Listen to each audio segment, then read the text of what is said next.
Perfect. So we'll kick off. Good morning, everybody, and welcome to our first session for the year. I hope everyone had a lovely break and you're all feeling well rested and contemplative and excited. I was thinking about what words to put in there for how we're feeling for the year, but I feel like that's pretty much how I'm feeling about the year ahead. If you haven't seen my face before, my name's Eve. I'm the Member Services Manager here at WALN, and I'd also like to welcome Vanessa, who's joining us today from the WALN team. Now, before we get started, I would like to acknowledge that I live and work on beautiful Whadjuk Noongar Boodja, and I consider myself fortunate to help restore this beautiful country. I'd like to pay my respects to elders past and present, and I extend a deep respect to all Aboriginal and Torres Strait Islanders on the call today. I acknowledge their ongoing connection to land, sea, and sky as the world's oldest continuous living culture. So please go ahead and acknowledge what country you are on in the chat function. I'd love to see the diversity of what land we're all kind of calling in from today. So thank you all for joining us online this morning. I'd like to welcome Rachel Solaro from the Foundation for Rural and Regional Renewal and Gemma Rostron from the Australian Rural Leadership Foundation. Now, both of these organisations have been operating for about 20 to 30 years, supporting regional communities thrive through different avenues. So it's an absolute pleasure to have them both here this morning, talking through their upcoming projects and particularly the opportunities for communities located in the Wheatbelt and Great Southern regions. Now, I'm going to hand over to Rachel. Could you give us a bit of background about yourself and your passions and kind of what led you to the FRRR? And then we'd love to hear about the community impact programs and the roadshow. Absolutely. And thank you so much, Eve, for letting us take your time today. For me, it's such a thrill to talk to all of you here. You really are just key stakeholders, key people, key community members that we love to talk to about this program. I'm based in Onjara country over in Victoria, just outside Castlemaine. Personally, I've been a part of a lot of regen projects, both in the city and in regional and rural areas. I'm deeply committed to caring for country in a whole range of different ways. So I've got a personal connection, I guess, to this crew here, and I'm really looking forward to talking about all the work that you do and what that looks like in terms of community strengthening and community development, but also caring for country. So that's sort of me personally. FRRR, I've been with FRRR for about a year now, and it's been a really great intro into working with remote, rural and regional communities. That's really at the core of what FRRR does. I'm not sure how much people know about FRRR, but we're a not-for-profit and we're really grounded and based in community. That is our core business, and we do it across a whole range of different grant programs and philanthropic avenues. It's well worth it. This is only really one part of the work that FRRR does. In terms of the work that you do, definitely worth having a look at the broader FRRR range of granting programs, because there's really a lot of avenues of support that we do. This particular program, and I really appreciate Eve specifying that the communities program is big, and we're going to really talk about one particular part of it because that is really most relevant to you in your regions. Gemma's here from ARLF. I'll throw over to Gemma to do a little introduction, and then we can get into the nuts and bolts of the communities program. Yeah, thanks, Rach. Thanks, Eve. Thanks, everyone, for having us today. I'm chiming in from Combury country, southeast Queensland, but originally a very tiny town, Wiradjuri country, central and west New South Wales is where I'm from, born and bred, and most of my schooling until I had to move away to uni. So I'm very passionate about remote Australia and bringing these opportunities to those places around our nation, our beautiful country. I have a background in mental health and have a charity in mental health as well. But because of my passion for regional rural Australia, I have kind of side shifted my mental health career into community engagement for leadership development. And our motto is thriving communities across regional FRRR Australia. So I am community engagement lead for the Australian Rural Leadership Foundation. We've been around, we're a national non-for-profit. I can't speak today, sorry. That has been around for just over 30 years in that leadership development space, community capacity building element. We run quite a fair few national programs and have been working for the last 5 years place-based work with Future Drought Fund in partnership with Reach and the team at FRRR, but we come under the Department of Ag and Fisheries Future Drought Fund banner. Stop right there and throw back over to you, Rach. Thanks, Gem. If you wouldn't mind just going forward 2 slides, and I'll just give you this sort of overview of what our work for the Future Drought Fund is.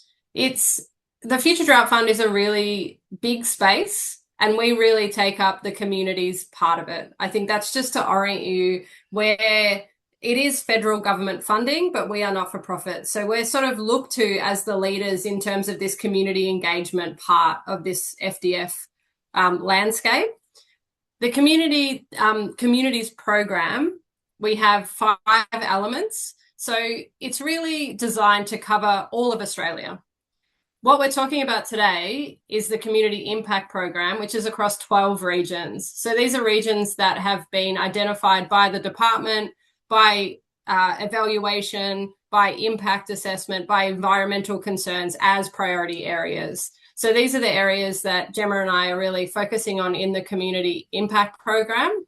And this program is designed at its essence to support projects, activities that result in strengthened social capital, well-being and connectedness. And these all are building social resilience to drought. So it's that element that really connects that social capital and connectedness and how that builds our sort of ongoing process of resilience to drought. This is as I think Gemma just mentioned, a program that has been going for quite some time, but it's had different phases. And those phases have been a learning and development opportunity of how this strengthening of community can help. We've got a whole range of information about previous grants that have been awarded, and I think that that's a really great place that we will send through after, just to really orient you about some of the work and some of the evaluation and successful programs that have happened before across Australia, but also in WA. So a little bit about the impact program. So this is the program snapshot, sorry. This is the whole program. So around Australia, there's 2 other sets of grants that are available, which is the Small Network Grant and the Regional Drought Resilience Plan. So each region has a different Regional Drought Resilience Plan, the RDRP. So those are 2 other grant programs from FRRR that are rolling out across Australia.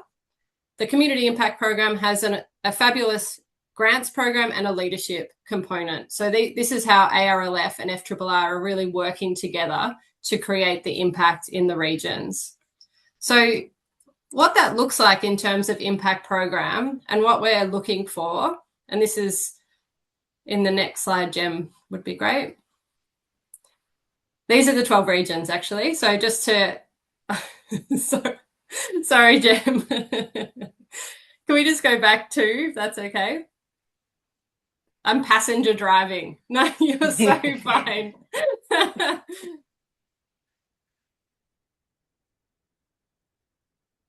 Perfect. This is just to give you that snapshot of the 12 regions around Australia, and you will see the orange and the green there in the left. These are our priority areas for WA, and this is where we're really focusing to strengthen that wellbeing connectedness. We know this work goes on already, and the resilience building for drought. This is not, we're not starting from scratch here, but this is a collaborative process. And the detail of what the Community Impact Program is designed to deliver, this is the ideal outcome, and that would be in the next slide, which is as I said, a lot of this work being done already, and it's really focusing on social connection and collaboration. We want to build skills, knowledge, and understanding of drought, improve access to services, resources, infrastructure, and facilities. We want community members and organizations to work together. We know that strengthens internal communities to then have response to drought, and to sort of strengthen individual leadership capacity. And that's a lot of the work that Gemma and ARLF do, which we'll talk to in a second. So these are the overall broad objectives and outcomes that we know are possible and what we're looking for in terms of the next stage of the impact program. What the impact program is, and this is the sort of core parts of the program. We are working in community, so we'll be in WA shortly. We're landing on some dates, but we're going to be in the Great Southern and the Wheatbelt, running workshops with organisations like yourself, with a facilitator to talk through what is the region-specific projects, issues, potential ways that we can get to those outcomes. So, and that we call it a project design process. So essentially it's just a conversation with community groups to design a bit of a roadmap for the region to say, these are the projects that we think are really going to work. We have $900,000 per region and $150,000 per project. So that's sort of what the program as a whole looks like. And as I said, we have lists of projects that have been funded before, just to sort of get your head around what types of projects we're looking for. They're very varied. They're infrastructure through to land care projects, through to network collaborations across a region. They really vary, and we're really open to your ideas and that development of what could work in your region. Each region is so different environmentally and socially, so we're really open to that.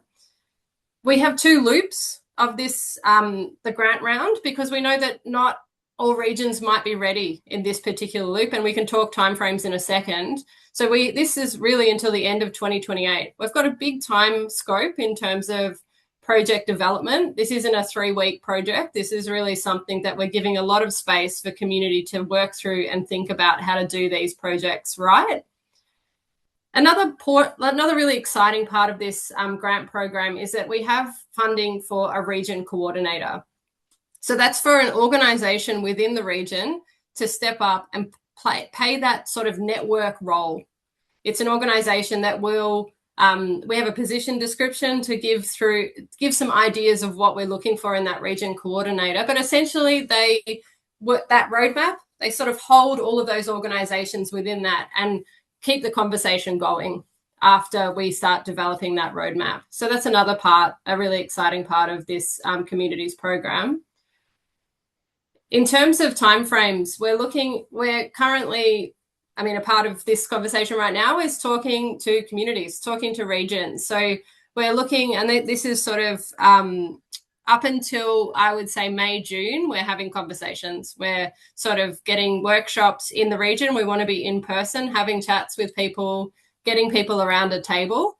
And this is where we sort of ask regions, who's best placed at that table? Who do you think would be a great fit? Gemma's going to talk through the leadership component. Who do you think will be a good fit for that leadership component? So this is really an open question. This is an introductory conversation. There's a lot of detail here. So I know that after this meeting, we're always open for questions as well, and we'll send out those workshop dates. But in terms of timeframes, the development process will go through until October, when the projects will be funded. So that's when the grant program, it's not a competitive grant, it's more a collaborative grant process, but that grant money will be in October, and then project delivery until April 28. If that full funding isn't allocated, we have another round. So it's sort of, we're setting ourselves up that if those projects aren't quite shovel ready now, they may well be in the second round. So we've got a bit of flexibility for each region. So I think that's a really nice place.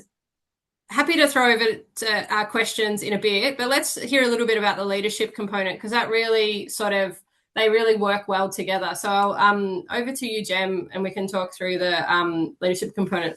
Yeah, sure. Yeah. Thanks, Rach. And as Rachel mentioned, it's really quite complementary. The leadership component, implementing the projects, how to lead and implement those projects moving forward.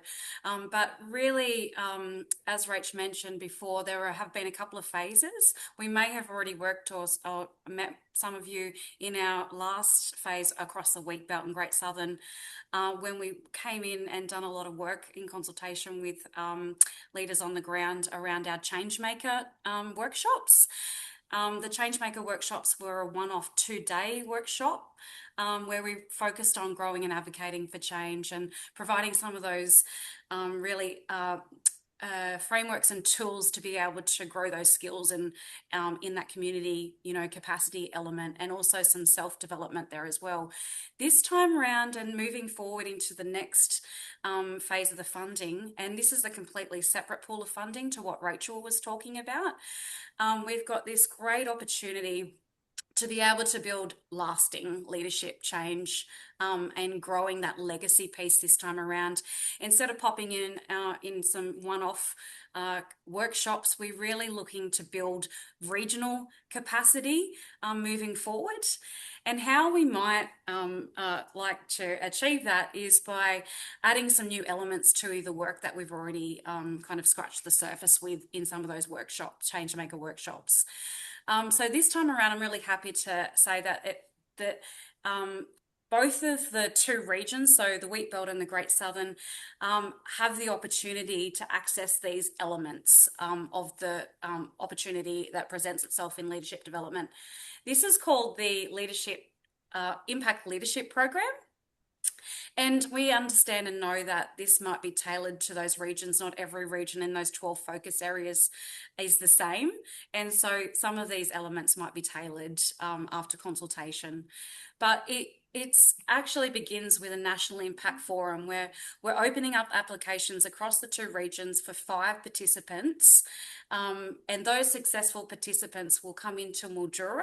Again, these are all very heavily sponsored opportunities for 5 participants to come in and learn elements of exploring strengthening social resilience in communities across the region, some systems leadership, which we tapped on in some of those workshops, and some new elements around human-centered design, some stakeholder engagement and consultation, but also a new element of the art of hosting and facilitating. So we're really, really excited this time around. We're looking to build those leaders from the ground up to be able to grow their skills in those spaces. It's something that we've not done before at the Australian Rural Leadership Foundation. So we're working in consultation with some really cool people, already community leaders, alumni networks across both of those regions to be able to shoulder tap for what we're calling the first 5 of the Impact Leadership Program. So the first 5 will become foundational participants in the elements moving forward. It's a place-based leadership journey that goes over 18 to 24 months, and they will be very, very supported, receiving professional ongoing coaching individually and group coaching. But we take them out into that national connection piece. So the National Impact Forum will be run at the end of June. So those first 5 will come into Mildura. We'll fly them into Mildura where they'll have that national connection. So each of those first 5 from all of the 12 regions in a beautiful national shared learning connection piece is the way that we're wanting to commence the impact program, impact leadership program. So as I said, they'll receive ongoing professional coaching in order to grow their skills and be able to, the next couple of elements, co-host with the lead facilitators the networked leadership program. So the element here is bringing people together. We start with the first 5. The first 5 will, hopefully shoulder tap another 5. We could potentially have up to 25 people in a residential program across the Wheatbelt and the Great Southern. And again, this is at no cost to any participant. This is all fully funded learning opportunities in that leadership development space. So I just wanted to make mention of that. The coaching continues for the 25 as well as the first 5. And then we could potentially see a regional impact forum of up to 125, or we tailor this to those participants and those regions. So it could look like mini forums depending on, you know, the geographical spread of the region. So again, the essential design was that the 25 would then shoulder tap another 25. We're bringing along people, building that regional capacity element rather than the community and the self this time around. We're looking to build that lasting leadership piece with these core elements. And I'm going to stop right there because I note that these are two very large chunks moving pieces for you. I'm going to stop my slide and maybe throw back to Rach if she wanted to add anything else there in. Thanks, Gemma. And throw it to questions, yeah. Yeah. I guess the sort of last piece is that we have an EOI open at the moment. It's simply we're just getting people to register their interest in the program. We'll send information. It's a lot. We'll try and keep it as simple as possible because I think that the detail will come, you know, when we start workshopping and getting people involved. At this stage, it's really seeing where you're at in terms of your organisation and spreading the word. We'll pop in the EOI in this chat, but I'll also follow up in an email just so that you'll have it a number of times. It's really just popping it in to say, love to know more information in terms of the workshops. So we're coming, Wheatbelt and Great Southern, we're looking at mid-March. We're just locking in our workshop locations and times and all that sort of fine detail. So what we'll do is, if you're on the EOI, we'll send out our workshops are going to be here. What we're sort of doing, we know that these regions are big. If for whatever reason you're like, I can't make that workshop, we'll see if we can weave in and have a meeting and have a conversation otherwise. So there's a lot of potential introduction into this program. The workshops are the best place to head because you'll get both Gemma and I, and we'll have a chat, and then we can talk through any questions you have in real life. But also you get a chance to connect in with the greater region. These projects we know are stronger with everybody talking through them, and it really gives you this region collaborative approach, which we've just seen may really create some fabulous projects. They're even projects that people might not even know exist yet, and that is a part of this process that we're just having conversations to see what the region could and does come up with. I will pause there. Any questions? Or even like any initial thoughts, like Yes. Ross, you're down in Mount Barker. Have you got any thoughts? Any comments, any queries? Sorry. Yeah. Hello. Look, hello. How are you, Eve? Good, how are you? Yeah, very well. Look, sounds brilliant. Look, I'd be pretty interested to come along to one of the seminars when they're held down here. March is a good time, and I think there's a few organisations that would be keen to come along and hear a bit more. Look, you're right, it's a big region. There's a fair few people who are already doing some leadership sort of things in their own personal backyards. But yeah, look, I reckon the workshops would be very, very interesting. We'd be keen to come along and have a look. Thanks, Ross. And we're definitely coming to Mount Barker, so I will send the detail through. Awesome. What about you, Sean? Any thoughts? Sorry, I'm in a coffee shop in Albany at the moment. No, it's really exciting. There's so many parts to the Future Drought Fund. We're involved in a few things already, so that's a space that we're really keen to be involved in. We've been planning to actually build a community native tree nursery in Denmark using Aboriginal ranger groups to do seed collection all across the Great them up for a number of years and started a seed bank, but we're well into that process. It's something that's going to happen, and there's a few funding providers that are being lined up. So I guess I'm really interested to see if this could possibly be an avenue for capital funding to make that a reality. So that's kind of the angle I suppose that we're coming from is we're having a really hard time in the Great Southern getting local provenance seed. It's basically all just coming from random places. So I suppose that's our angle and motivation. But I'd be really keen to join the workshops for sure.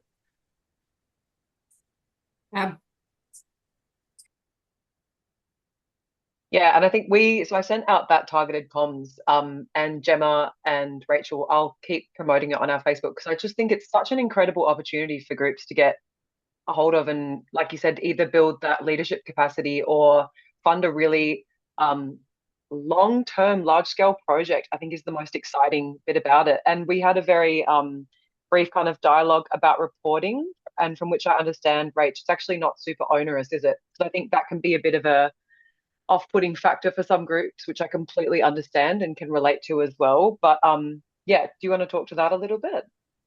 Absolutely. And we really know that a lot of organizations are volunteer run, and that has a certain, they're all different sizes, all across Australia. So in terms of the grant administration, we like to keep it, yes, there is some form of governance. It is a grant program. We need to be accountable, but I'm here as a sort of the engagement connection point to support that process. But in real terms, once the grant admin is in, you're really in project rollout, and we have maybe 2 touch points.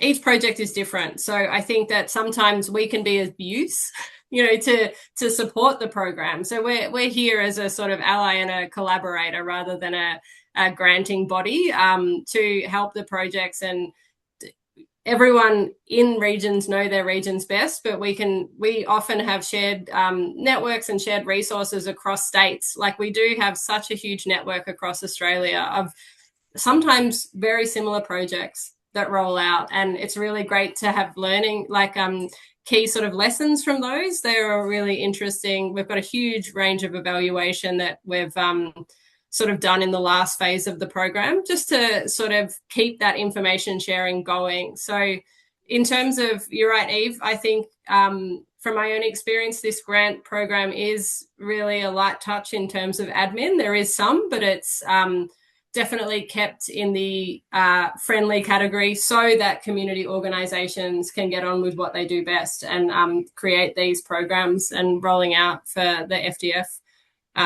fund. Awesome. So good to hear. Everyone, Eve's just put the link in there to the past projects in the phases. You will probably go in and see that Landcare is one of our biggest networks across Australia that has received this funding. They're an absolute beautiful, beautiful network. I adore the Landcare network, and I'm not just saying that because I'm on with all of you right now. They have been they have been a fantastic network to work with. They've received a lot of this funding in the past and have been regional coordinators in the past as well. I just want to throw that out there to you.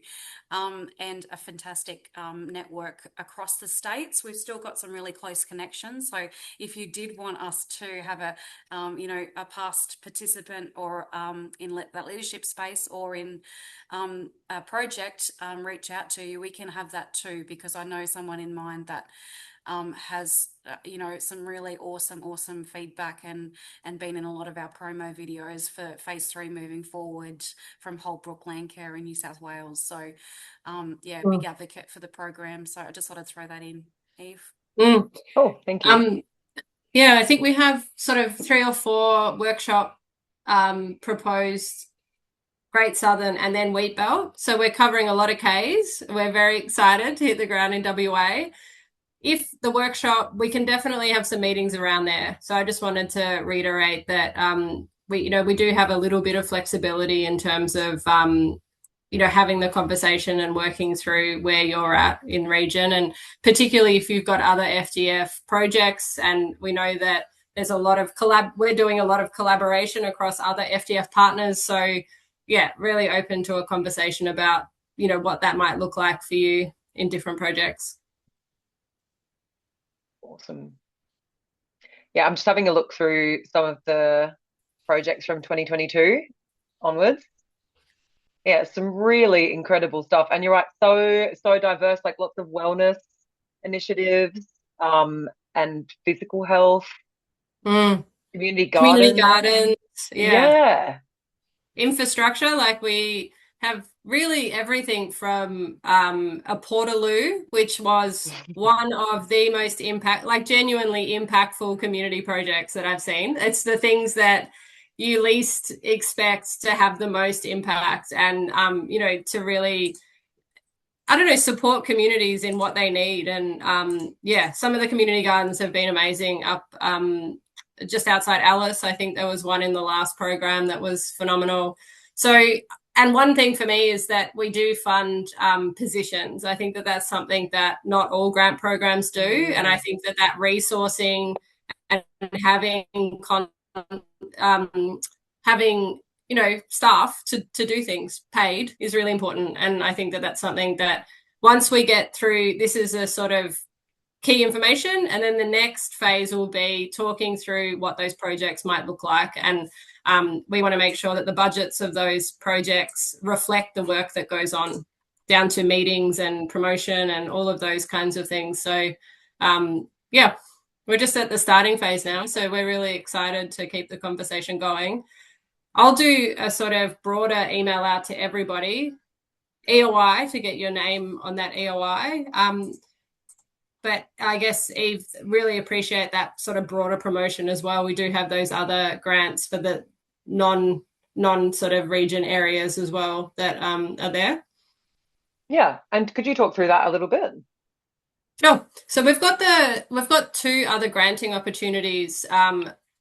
The sort of easiest way, if you're connected to other community orgs not in the Great Southern and Wheatbelt, is to have a look at the LGA list on our website, and that will give you a direct understanding of who is eligible for the regions. So we have a list of regions and their LGAs, and then essentially everybody outside these LGAs for the Community Impact Program can apply for small network grants and the Regional Drought Resilience Plan grants. So there's two sort of sets of funding. We've just had a round of both of those grants, but there will be another set. I think that there's 4 in total.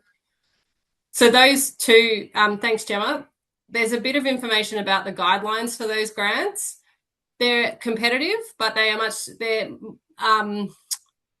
in the sense that they're just a traditional grant application. You kind of pop in your idea, you pop in your project, and then they'll come over through to FRRR. We look at the guidelines and then award the grant. So it's a much more streamlined process because they're smaller, where the Community Impact Program is really based around that collaborative idea and building that region-wide sort of community infrastructure.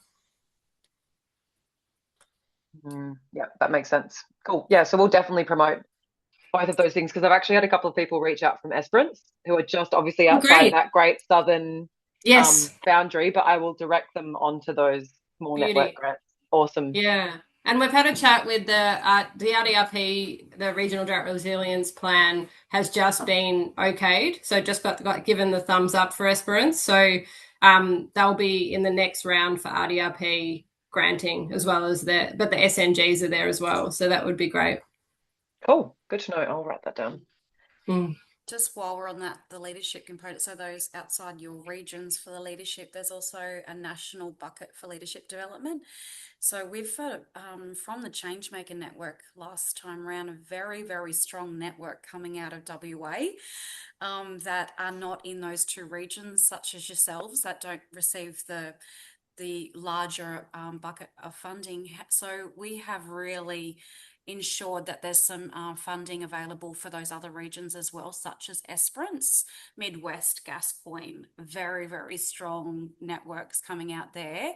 And so we're already in talks about what that could look like and getting consultations. So I just want to drop that into, Awesome. Yeah.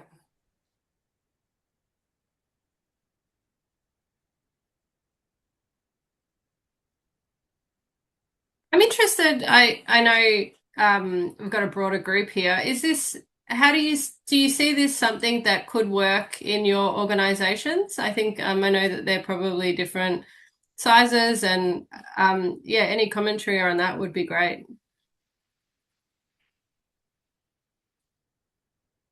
I know we've had a couple of comments so far, so no pressure.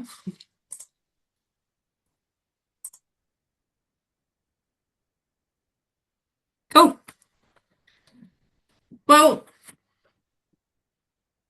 I guess we can probably leave it there. I think that's a lot of information from us. We can email through, I guess we've got a few links in the chat here, but we can email them through. I think it's always good to have them in, one place. Yep. And we really appreciate your time. I think just to hear about the program, and we'll be in region, so happy to see you then in a few weeks. Oh, a few weeks, in March. So quite a few weeks, but it'll come quick. Yeah, but you think best point of contact is do the EOI, and then you'll kind of be informed from there. And also everyone who's kind of in this call, like, please feel free to share with your personal networks kind of outside of this call as well. We'd love that, and we'd love as many people to join those workshops and shape this as much as possible. So that would be fantastic. But yeah, I'll send out all of these resources as well as anything else that Rach and Gemma send through afterwards, and make those available for everybody. Beauty. But yeah, and are you happy for me to provide your email addresses as well? Awesome. Absolutely. Please reach out. Yeah. Cool. We'd love that. Awesome. Thank you both so much. No worries. Thank you. Well, yep, look forward to March. Yeah. And also thank you everyone for joining us this morning. Appreciate it. Yeah. Happy New Year. Enjoy the rest of your morning, everyone. Thank you, guys. Catch you later. Bye.